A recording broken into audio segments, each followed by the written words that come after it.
जुना जालन्यातील एटीएम फोडणाऱ्या चोरट्यांच्या स्थानिक गुन्हे शाखेने आवळल्या मुसक्या 12 तासात.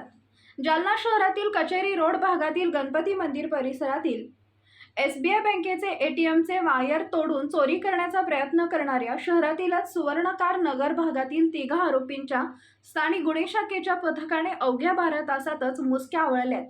शहरातील जुना जालना भागातील कचेरी रोडवरील गणपती गल्ली कॉर्नरवर असलेल्या एसबीआय बँकेच्या एटीएमचे काल पहाटे 3 वाजेच्या सुमारास वायर तोडून एटीएम मधील रक्कम चोरण्याचा प्रयत्न केला.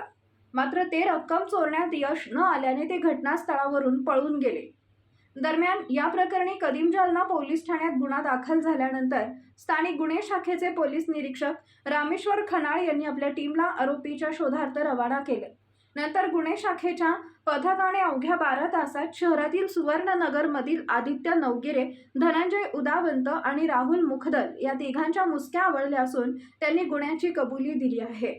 सदरील कारवाई वरिष्ठांच्या मार्गदर्शनाखाली पोलीस निरीक्षक रामेश्वर खनाळ, पोलीस उपनिरीक्षक रामेश्वर खनाळ, सॅम्युअल कांबळे, कृष्णा तंगे, सचिन चौधरी, रामप्रसाद पवरे आणि सागर भाविस्कर यांनी केली आहे.